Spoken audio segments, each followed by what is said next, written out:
I came to Canada because there was a shortage of nurses in Canada, and I had some friends over here. So I decided to come to Canada in the middle of winter. I bonded very well at first. Then, this is a nice story, we had some English girls working in the area, and they wondered where I was trained, and I told them I was trained in Jamaica, British West Indies, and they wondered how come I was speaking English. I tried my best to make my accent more difficult so that they realized if I had this accent, they had an accent, that we had to try to meet each other halfway.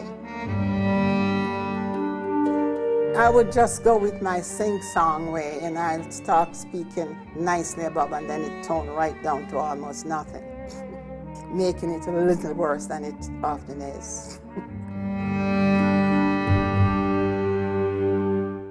There was an apartment in Eglinton, and we went there. I went with my friend because we needed an apartment and we loved the apartment. And we went and they told us it was gone. The following day, our white friends went and the apartment was available. It wasn't gone. So we went back together as a group and we told them it was going to be reported, and we got the apartment. In 1962, they were not accustomed to having black people into their apartments. That is where we started fighting racism, because they didn't want to give us an apartment to live in. We had to prove a point that we're here to stay. So that is what got us and get me into the activism. That has carried me on right through.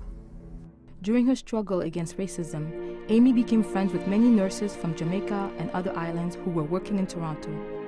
They decided to organize an event to celebrate the independence of Jamaica. The success of this event inspired Amy to help create the Jamaican Canadian Association, also known as JCA.